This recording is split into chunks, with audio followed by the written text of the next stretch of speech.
Hello. हाँ जी, क्या हुआ? क्या पुलिस वालों ने उठा लिया? अच्छा, कोई नहीं, आप चिंता ना करें, मैं आ रहा हूँ आपके पास में। थाने का आप एड्रेस आप मुझे सेंड कर दें, मैं वहीं पर पहुँच रहा हूँ और आकर के सारी बात करता हूँ किस लिए उठा लिया, क्यों उठा लिया। कोई नहीं, आप चिंता ना करें, आप वहीं वेट करें, मैं आ रहा हूँ। हाँ जी, हाँ बिल्कुल, लो मैं बस जस्ट निकल ही रहा हूँ। तो दोस्तों, जैसा कि आपने देखा कि अभी फ़ोन आया और पुलिस वालों ने अरेस्ट कर लिया और घर वाले परेशान हो रहे हैं कि हमारा बंदे को तो उठा लिया जी। तो ये एक आदमी के साथ नहीं, आपके, इसके या उसके किसी के साथ भी ये घटना घट सकती है। तो ये जो वीडियो हम बना रहे हैं ये बेल के ऊपर है कि यदि किसी व्यक्ति को पुलिस अरेस्ट कर ले और जेल में भेज दे, या जो व्यक्ति पहले से ही जेल में है, कस्टडी में है, कई महीनों या सालों से हैं, और आपको इसकी कोई जानकारी नहीं मिल रही है कि आप किस तरह से जो है उससे बाहर निकलवा सकते हैं, तो ये वीडियो आपके बहुत काम का होने वाला है। ऐसे लोगों को इस वीडियो को ज़रूर शेयर कीजिए जिनके रिलेटिव, कोई किसी का भाई, पति, पिता या दोस्त कस्टडी में है और कस्टडी में होने की वजह से वो बाहर नहीं आ पा रहा। तो दोस्तों, जैसे ही व्यक्ति को, जैसे कि अभी हमने देखा कि किसी कोई घटना घटी होगी, मारपीट की भी हो सकती है, मर्डर की भी हो सकती है, रेप की भी हो सकती है, या फिर XYZ NDPS की भी हो सकती है, कोई भी घटना हो सकती है, हीनियस क्राइम है, तो पुलिस को जैसे ही सूचना मिलती है पुलिस तुरंत जा करके उस व्यक्ति को अरेस्ट करती है। अरेस्ट करने के बाद 24 घंटे के अंदर अंदर पुलिस का दूसरा काम होता है कि उसे नियरेस्ट मजिस्ट्रेट साहब के सामने पेश करना। और मजिस्ट्रेट साहब क्या करते हैं, जैसा उसका क्राइम है, घटना है, हीनियस क्राइम है, पुलिस यदि रिमांड की मांग करती है तो रिमांड पे भी उसे 2 दिन 5 दिन भेज सकते हैं, या फिर उसे जुडिशियल कस्टडी में भेज देते हैं, जेसी में भेज देते हैं। अब बंदा जेल चला गया, तिहाड़ चला गया, अब क्या होगा? आप सभी दुखी हैं, परेशान हैं, अड़ोसी पड़ोसी से सलाह ले रहे हैं। तो अड़ोसी पड़ोसी से सलाह ना लें, इस वीडियो को शेयर कीजिए उन लोगों के पास में, दिए गए कॉन्टैक्ट नंबर पर संपर्क कीजिए। जहाँ तक हो सकेगी, जितनी हो सकेगी हम आपकी मदद करेंगे। ये वीडियो बनाने का मकसद केवल आप लोगों को जागरूक करना है। तो दोस्तों, जैसा कि मैंने बताया, फिर क्या होता है, जुडिशियल कस्टडी में जाने के बाद उस व्यक्ति का, जो भी व्यक्ति है जेल के अंदर है, तो सबसे पहले उसे वकालतनामा साइन करवाया जाता है। वकालतनामा साइन करने के बाद बेल फाइल की जाती है। अब ये बेल होती क्या है, कितने प्रकार की होती है और किन किन जगहों में, जैसे मजिस्ट्रेट है, या फिर सेशन कोर्ट है, या हाई कोर्ट है, सुप्रीम कोर्ट है। तो हर आदमी तो ये कहेगा जी कि सुप्रीम कोर्ट ले जाओ, सुप्रीम कोर्ट बेल फाइल कर दो, वहाँ तो तुरंत काम होता है, जल्दी बेल मिल जाएगी और मेरा बंदा बाहर आ जाएगा। तो ऐसा नहीं होता है, स्टेप बाय स्टेप ही आगे बढ़ते हैं। कई मामलों में हमने ये भी देखा है कि जो हाई प्रोफाइल लोग होते हैं, कई बार वो सीधे सुप्रीम कोर्ट चले जाते हैं। अब ये सुप्रीम कोर्ट की इच्छा पर है कि वो उनकी बेल सुनते हैं, डिसमिस करते हैं, या उनको कहते हैं कि आप नीचे हाई कोर्ट या सेशन कोर्ट में जाएं। तो इतने बड़े लेवल पर आपको पहुंचने की ज़रूरत नहीं है, स्टेप बाय स्टेप आप बढ़ेंगे तो काम आसानी से होगा और जल्दी होगा। तो हम सबसे पहले बात करते हैं सेक्शन 437 जो है, ये सेक्शन जो है ट्राइबल बाय मजिस्ट्रेट होता है। इस सेक्शन में जो भी बेल फाइल की जाती है वो मजिस्ट्रेट साहब के सामने जाती है। अब ये जो बेल होती है इसमें छोटे मोटे सेक्शन होते हैं, बड़े सेक्शन नहीं होते। जाती है मजिस्ट्रेट साहब के पास में जो लिमिटेड पावर है, उसी पावर में वो बेल ग्रांट कर सकते हैं। इसमें मजिस्ट्रेट साहब ये भी देखते हैं कि जो भी व्यक्ति अंदर गया है वो क्या है, उसकी एज क्या है, क्या कोई महिला है, पुरुष है, या फिर वृद्ध है। और यहाँ पर एविडेंस भी देखे जाते हैं कि क्या वास्तव में वो गुनहगार है, या किसी वजह से, या गलती से, या फिर किसी ने उसको फंसाया है। तो तमाम चीज़ें यहाँ पर देख करके ही जो है उसकी बेल जो है उसको दी जाती है। अब हम बात करते हैं 439, जिसको हम रेगुलर बेल भी कहते हैं। रेगुलर बेल 439 किसी भी सेक्शन में आप फाइल कर सकते हैं। सेक्शन 439 में जो बेल फाइल की जाती है वो या तो फिर सेशन में या फिर सीधे हाई कोर्ट में, दोनों में से किसी भी जगह पे आप ये बेल फाइल कर सकते हैं। लेकिन प्रैक्टिस यही कहती है कि डायरेक्ट हमें हाई कोर्ट नहीं जाना चाहिए, सबसे पहले हमें सेशन कोर्ट में इस बेल को फाइल करना चाहिए। सेशन कोर्ट से यदि डिसीजन हमारे फेवर में नहीं आता है, डिसमिस हो जाती है, या हम समझ जाते हैं कि जैसे कई बार लगता है कि बेल नहीं मिल रही तो हम विड्रॉ कर लेते हैं, तो उस कंडीशन में या तो कुछ समय वेट कर लेना चाहिए, या फिर हाई कोर्ट में जाने के लिए सेशन से हमें जब डिसमिस होती है तो फिर और दूसरा कोई रास्ता नहीं बचता और हम सीधे हाई कोर्ट पहुंचते हैं। हमने कुछ मैटर ऐसे भी देखे हैं जिनमें कि कुछ लोग सीधे सुप्रीम कोर्ट चले जाते हैं, जैसे अर्णव गोस्वामी का केस आपने देखा होगा, तीस्ता सितलवाड़ का केस आपने देखा होगा, जिसमें कि संडे के दिन भी बेंच बैठती है और सुनवाई होती है। तो आपको क्या लगता है कि सुप्रीम कोर्ट में आम आदमी तो सीधे एमएम कोर्ट में, सेशन कोर्ट में, हाई कोर्ट में धक्के खा रहा है और ये लोग सीधे सुप्रीम कोर्ट जा रहे हैं, तो क्या उन लोगों को भी कानून की जो स्टेप है वो फॉलो करने चाहिए थे या करने चाहिए, या फिर आम आदमी की सुप्रीम कोर्ट में सुनवाई नहीं होती, केवल पावरफुल लोगों की सुनवाई होती है? तो ये क्वेश्चन है जिस पर आप मुझे कमेंट करके ज़रूर बताइए कि आपका क्या कहना है, आपको क्या लगता है। तीसरे टाइप की जो बेल होती है, third type of bail, anticipatory bail, ये जो है तो 438 में होती है। जब मान लीजिए कि आपको ये लगता है कि आपके खिलाफ कोई एफआईआर कट गई है, या फिर आपके खिलाफ कोई कंप्लेंट हो चुकी है या होने वाली है, तो यहाँ पर यदि एफआईआर कट गई है तो ही आप जो है एंटिसिपेटरी बेल के लिए मूव कीजिए। आपको लगता है कि कोई व्यक्ति जानबूझकर आपको फंसा रहा है, तो उस कंडीशन में आप न्यायालय में जाइए, न्यायालय में आप ठोस प्रमाण दीजिए, वहाँ पर आपको सबूत देना होगा कि हाँ आपने ये क्राइम नहीं किया है और ये व्यक्ति एक साजिश के जरिए आपको जो है जेल में डालना चाह रहा है। तो जब सेशन में ये बेल फाइल होगी, वहाँ पर आप तमाम सबूत लेकर जाएंगे और कोर्ट ये देखेगी कि हाँ आपके ग्राउंड सही हैं, तो कोर्ट से आपको जो है एंटिसिपेटरी बेल मिल जाती है। एंटिसिपेटरी बेल का मतलब होता है कि आपको पता चल गया है कि आपके खिलाफ एफआईआर कटी है, लेकिन अभी आप अरेस्ट नहीं हुए हैं।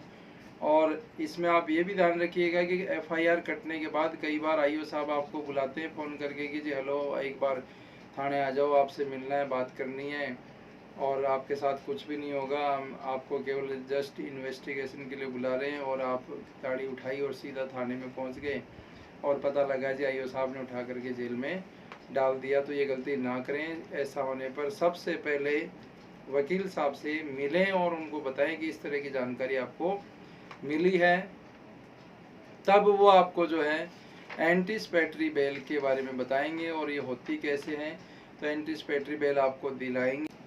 एंटिसिपेटरी बेल जो है आपके खिलाफ कोई भी एफआईआर या कंप्लेंट कटने पे ही मूव की जाती है, लेकिन कंप्लेंट के आधार पर आप एंटिसिपेटरी बेल के लिए जा सकते हैं, लेकिन इसमें बेस्ट ग्राउंड जो है वो एफआईआर है और इसमें आपको अंदर ना जाना पड़े, इसके लिए ये बेल फाइल की जाती है ताकि आप जेल ना जाएं और बाहर की बार आपकी बेल हो जाए, जैसे फिल्मों में दिखाते हैं ना, वो का वो काम इसमें होगा।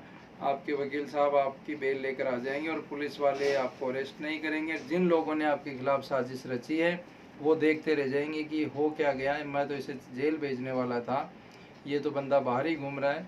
तो इस तरह की प्रॉब्लम आए तो दिए गए कॉन्टैक्ट नंबर पर तुरंत संपर्क करें कि इस तरह की घटना हो चुकी है, एफआईआर कट चुकी है, तो हम आपकी जितनी मदद होगी वो ज़रूर करेंगे। सेशन में, हाई कोर्ट में और सुप्रीम कोर्ट में भी आपके लिए जाने के लिए तैयार रहेंगे और जितनी सही और सटीक जानकारी आप देंगे उसी प्रकार से हम आपको सलाह भी देंगे कि आप इसके लिए आगे क्या कर सकते हैं। दोस्तों, जो एंटिसिपेटरी बेल होती है वो केवल सेशन में ही फाइल होती है। इसको आप जो लोग देख रहे हैं तो उनके जानकारी के लिए बता दूं कि मजिस्ट्रेट साहब के सामने एंटिसिपेटरी बेल के लिए हम नहीं जा सकते। एंटिसिपेटरी बेल फाइल करने के बाद आर्ग्यूमेंट के दौरान आप कोर्ट को ये भी विश्वास दिलाएंगे कि आप किसी प्रकार से भागेंगे नहीं, जो भी विटनेस हैं उन पर किसी प्रकार का बाहरी दबाव नहीं डालेंगे, उन्हें डराएंगे धमकाएंगे नहीं, या फिर अपने बैकग्राउंड का, यदि आप पावरफुल व्यक्ति हैं तो अपने बैकग्राउंड का प्रयोग करके केस को जो है अपनी दिशा से नहीं मोड़ेंगे। कहने का मतलब है कि आप बेनिफिट लेने की कोशिश नहीं करेंगे, और यदि आप एंटिसिपेटरी से बाहर आ चुके हैं तो ये काम आपको करना भी नहीं है, वरना फिर से पुलिस उठाकर आपको अंदर डाल भी देगी। आपको कोर्ट को ये बताना पड़ेगा कि इन्वेस्टिगेशन को आप जो है कोऑपरेट करेंगे, किसी भी तरीके से जो है मैटर को इन्फ्लुएंस नहीं करेंगे, विटनेस को इन्फ्लुएंस नहीं करेंगे। इसमें कोर्ट आपका चरित्र भी देखती है, क्रिमिनल बैकग्राउंड भी देखती है, और कोर्ट आपकी बातों से सहमत हो जाती है तो आपको एंटिसिपेटरी बेल मिल जाती है। हमने बहुत सारी एंटिसिपेटरी बेल करवा दी। कोर्ट में एंटिसिपेटरी बेल के लिए अप्लाई करने के बाद कोर्ट आपको 15 दिन का टाइम दे देती है, एक तारीख लग जाती है। तो इस दौरान आपको क्या करना है, इन्वेस्टिगेशन ज्वाइन करनी है, आईओ साहब से मिलना है, वो बुलाएं, वहाँ पर जाना है और सवालों के जवाब देने हैं। ये ना हो कि आपको लगे कि कोर्ट ने तो 15 दिन का टाइम दे दिया और अब आईओ साहब फ़ोन कर रहे हैं और आप नहीं जा रहे, तो ऐसा भूल कर भी ना करें। इन्वेस्टिगेशन यदि आप ज्वाइन कर लेते हैं और उसके बाद अगली तारीख पे कोर्ट में जाते हैं और आप बताते हैं कि जी मैंने इन्वेस्टिगेशन ज्वाइन की है, मैं आईओ साहब से कांटेक्ट में हूँ और आपके जो बैकग्राउंड है उसको भी देखा जाएगा, तो और जब आप ये प्रूव कर देंगे कि इसमें आपको झूठा फंसाया गया है, तो एंटिसिपेटरी बेल मिलने के चांसेस बहुत ज़्यादा बढ़ जाते हैं। एंटिसिपेटरी बेल में कोर्ट 2 प्रकार के आदेश देते हैं कि नंबर 1, यदि पुलिस वाला आपको अरेस्ट करेगा तो वहाँ पर आप मुचलका पर्सनल बेल बॉन्ड या फिर एक जो सिक्योरिटी अमाउंट है जितना भी वो बताया जाता है वो जमा करवा करके आप जो है अपनी बेल ले सकते हैं। यानी यहाँ पर कोर्ट जो भी कंडीशन आप पर इम्पोज करेगी वो आपको मानना पड़ेगा। कई बार कोर्ट ये भी कह देती है कि ये जो पर्सनल बेल बॉन्ड है, मुचलका है या सिक्योरिटी अमाउंट है वो थाने में न जमा करा कर ट्रायल कोर्ट में आपको जमा कराना होगा। तो एमएम कोर्ट में यदि उस समय आपका मैटर चल रहा होगा तो वहाँ पर जाकर के आपको ये बेल बॉन्ड फर्निश करना पड़ेगा। यहाँ पर पुलिस वाला यदि आपको अरेस्ट करता है तभी आपको ये मुचलका देना होगा। जी हाँ दोस्तों, यदि पुलिस वाला आपको अरेस्ट करे, पुलिस वाला आपको यदि अरेस्ट करता है तभी ये मुचलका आपको देना है, वरना आपको मुचलका देने की ज़रूरत नहीं है। आप इसमें जल्दबाजी ना करें। दोस्तों मैं आपको यहाँ पर एक बात और बता दूं कि एंटिसिपेटरी मिलने के बाद कोर्ट में यदि चार्जशीट फाइल कर दी जाती है आईओ साहब के द्वारा, तो आप एक फॉर्मल बेल फाइल कीजिए और अपनी इस एंटिसिपेटरी बेल को रेगुलर बेल में बदलवा लीजिए। दोस्तों यहाँ पर एक बात और है कि यदि आप कि एंटिसिपेटरी बेल मिलने के बाद में आईओ स्वाब के द्वारा, स्वाब क्या होता है यहाँ पर दोस्तों, एक बात और है कि आपको एंटिसिपेटरी बेल मिलने के बाद यदि आपके आईओ साहब चार्जशीट कोर्ट में फाइल कर देते हैं तो आप कोर्ट में एक फॉर्मल बेल फाइल करेंगे और उसमें कोर्ट को आप बताएंगे कि मेरे अरेस्ट हुए बगैर ही इन्वेस्टिगेशन कंप्लीट हो गया और आईओ साहब के द्वारा चार्जशीट कोर्ट में फाइल कर दी गई है, तो उस कंडीशन में आपको जो है कोर्ट से रेगुलर बेल मिल सकती है। तब कोर्ट आपकी फॉर्मल बेल को अलाउ कर देगी। उसके बाद कोर्ट आपसे बेल बॉन्ड ले सकती है या फिर श्योरिटी अमाउंट रखवा सकती है। यहाँ पर याद रखिए कि यहाँ पर ये इस स्टेप के बाद जो बेल आपकी हो चुकी है, ये बेल जब तक ट्रायल चलेगा तब तक के लिए परमानेंट बेल है और अब आप आराम से बाहर रह सकते हैं। कोर्ट अपना काम करेगा, आईओ साहब अपना काम करेंगे और आपके वकील साहब वो अपना काम करेंगे आपको बाहर निकालने। यहाँ पर कई बार हमने देखा है कि कोर्ट में बेल बॉन्ड फर्निश करने के लिए जमानती मांगा जाता है, तो कुछ सेक्शन में हमने ये भी देखा है कि कोर्ट जो है पर्सनल बेल बॉन्ड पर भी आपको जो है रिहा कर देती है, वहाँ पर जमानती की ज़रूरत नहीं होती। पर्सनल बेल बॉन्ड का मतलब है कि आप हर तारीख पर जाएंगे, किसी भी तारीख को मिस नहीं करेंगे। अगर कोर्ट कहती है कि विद श्योरिटी लाइक अमाउंट, जैसे कि कोर्ट मांग ले कि नहीं आपको जो है या तो कोई जमानती लेकर आना पड़ेगा, तो जमानती के पास में या तो एफडी हो सकती है या फिर आरसी हो सकती है या फिर उसके घर के कागजात हो सकते हैं जो एक वैल्यूएबल अमाउंट है, और जो भी जमानती जमानत दे रहा है और आप जमानत मिलने के बाद नहीं जाते हैं तो उसको बेच करके वो पैसे वसूल किए जा सके, ऐसी अमाउंट जब आप जमा कर देते हैं तो कोर्ट से आपको बेल मिल जाती है। तो यहाँ पर जमानती का रोल भी बहुत महत्वपूर्ण है। आप जो लोग जमानत दे रहे हैं इस बात को ध्यान रख लीजिए कि किसी ऐसे व्यक्ति की जमानत न दे दें जो भगोड़ा है या भगोड़ा हो सकता है। उस कंडीशन में आपको कोर्ट कचहरी के ज़्यादा चक्कर काटने पड़ जाएंगे। जो भी जमानती होता है जमानत देता है और जमानत देने के बाद आप नहीं गए, नोटिस हुआ, NBW हुए, तो या फिर आपको जो है भगोड़ा घोषित कर दिया गया, तो ऐसे कंडीशन में जमानती को कोर्ट नोटिस करती है और जमानती को बुला करके जिस अमाउंट राशि पर आपको जमानत दी गई थी वो जमानत राशि उससे वसूल की जाती है। कई बार आरसी जमा होती है गाड़ी या एफडी। तो इस तरह के भी कोई मैटर यदि आपके फंसे हुए हैं तो उसके लिए भी आप हमसे दिए गए कॉन्टैक्ट नंबर पर संपर्क कर सकते हैं कि हमारी केस ख़त्म हो गया और आरसी फंसी हुई है, एफडी फंसी हुई है, तो उसमें भी जो भी हेल्प आपकी हो सकती है हम ज़रूर करेंगे। अगली बेल हमारी आती है डिफ़ॉल्ट बेल 167 सब सेक्शन 2 में। डिफ़ॉल्ट बेल 167 सब सेक्शन 2 क्या कहता है कि मान लीजिए आप किसी ऐसे अपराध में जेल के अंदर हैं जिसमें सज़ा 10 साल या उससे ज़्यादा की है, और ऐसे अपराधों में पुलिस ने चार्जशीट 90 दिनों तक उनकी लिमिट होती है फाइल नहीं की, तो 91 दिन आप ऐसे सेक्शन में बेल फाइल कर सकते हैं और ये बेल आपको मिल जाएगी। लेकिन ज़्यादातर मामलों में हमने देखा कि पुलिस ऐसी गलती नहीं करती है, वो 90 दिन से पहले ही चार्जशीट फाइल कर देती है। यहाँ दोस्तों, जिन अपराधों में सज़ा 10 साल से कम है वहाँ 60 दिन का समय पुलिस को दिया जाता है चार्जशीट फाइल करने के लिए। अब मान लीजिए पुलिस 60 दिन के अंदर चार्जशीट नहीं फाइल कर पाई, तो 61वें दिन आप बेल फाइल करना ना भूलें, आपको गारंटीड बेल मिलेगी। अगले प्रकार की बेल आती है 436A। 436A सेक्शन क्या कहता है CRPC का? ये कहता है कि मान लीजिए आपने कोई ऐसा अपराध किया है जिसमें अधिकतम सज़ा 7 साल की है और आपने आधे से ज़्यादा वो सज़ा काट ली है, तो उस कंडीशन में आप बेल के लिए जो है न्यायालय में जा सकते हैं, कोर्ट के दरवाजे खटखटा सकते हैं और वहाँ पर इस कंडीशन पर आपको बेल मिल जाएगी। लेकिन दोस्तों, यहाँ पर मैं ये बात स्पष्ट कर दूं कि ये ज़रूरी नहीं है, क्योंकि आधी सज़ा आपकी कट चुकी है और कोर्ट को नहीं लगता है कि आपको बेल देनी चाहिए, तो आप ये जाकर वीडियो मत दिखा देना कि जी इन वकील साहब ने तो कहा था कि जी आधी सज़ा कट गई तो हमें बेल मिल जाएगी। पहले सेक्शन ध्यान से सुनो, पीछे वीडियो में जाकर मैंने किस सेक्शन के बारे में कहा है। यदि सेक्शन नहीं रिपीट करूँगा, तो यदि आपकी सज़ा 7 साल से कम के अपराधों में है और आपने आधी सज़ा काट ली, तो ये कोर्ट डिसाइड करेगा। ये ग्राउंड है, इस ग्राउंड पर आप ट्राई कर सकते हैं। बेल मिलना न मिलना कोर्ट के हाथ में है, आपके क्राइम के आधार पर देखा जाएगा कि आपको बेल दी जानी चाहिए या नहीं। अगले प्रकार की बेल है एंट्रीम बेल। दोस्तों, ये बेल तब दी जाती है या इसके लिए तब फाइल किया जाता है जब आपको रेगुलर बेल नहीं मिलती है, आपके घर में कोई इमरजेंसी है, आपकी तबीयत ठीक नहीं है, घर में किसी परिवार की तबीयत ठीक नहीं है, घर में कोई शादी है या ऐसी कोई घटना घट चुकी है जिसके लिए आपका बाहर जाना ज़्यादा ज़रूरी है, तो उस कंडीशन में एंट्रीम बेल को फाइल किया जाता है। एंट्रीम बेल कुछ समय के लिए या कुछ दिनों के लिए होती है, ये लंबे समय तक के लिए नहीं दी जाती।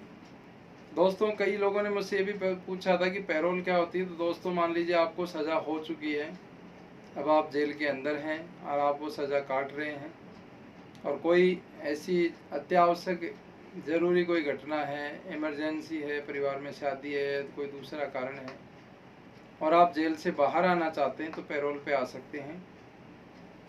ये टाइम लिमिट इसमें भी, जो भी आप महीने 2 महीने 10 दिन 15 दिन जो आप मांगते हैं कोर्ट से, उतने दिनों के लिए आपको पैरोल मिल जाती है। संजय दत्त का आपको केस याद होगा, वो पैरोल पर कई बार बाहर आए। लेकिन यहाँ पर जितने दिन आप बाहर रहेंगे उतने ही दिनों की वो सज़ा आपकी वहाँ पर बढ़ जाएगी। यानी ये दिन जो है, ये नहीं कि भाई 5 साल की सज़ा हुई है, आप 2 महीने हर साल में बाहर आते गए, तो ये जो भी 2 महीने आपने यहाँ गुजारे हैं बाहर आकर के, वो जेल में आपको कंप्लीट करने होंगे। कई बार आपके व्यवहार के आधार पर समय से पहले भी आपको छोड़ दिया जाता है। तो दोस्तों, आज के वीडियो में हमने बेल के बारे में आपको बताया। वीडियो कैसी लगी ये कमेंट करके हमें ज़रूर बताइएगा। वीडियो में यदि कोई कमी है तो वो कमी ज़रूर बताइए, ताकि उस कमी को हम पूरा कर सकें और आपको एक बेहतरीन क्वालिटी की वीडियो हम दे सकें। आज के लिए इतना ही। जय हिंद साथियों।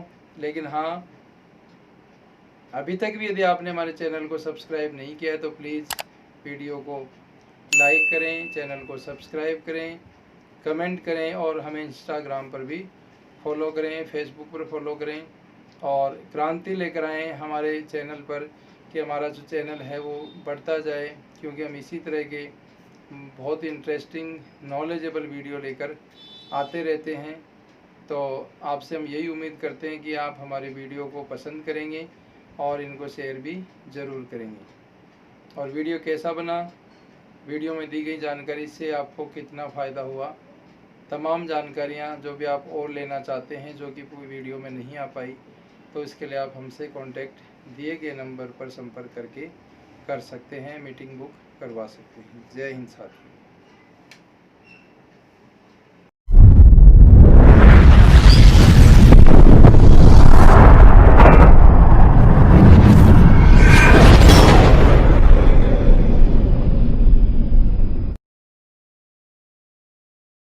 तो दोस्तों, यदि आपको हमारे वीडियो पसंद आते हैं तो प्लीज़ चैनल को आप सब्सक्राइब कीजिए, वीडियोज़ को लाइक किया कीजिए और नोटिफिकेशन आपके पास आता रहे इसके लिए बेल आइकन को ज़रूर प्रेस कीजिए। और दोस्तों, आपको कभी भी किसी भी प्रकार की लीगल हेल्प के लिए, किसी भी प्रकार की समस्या के लिए यदि कोई लीगल एडवाइस चाहिए तो सुबह 8 से शाम को 8 बजे तक आप मेरे कॉन्टैक्ट नंबर पर कॉल कर सकते हैं।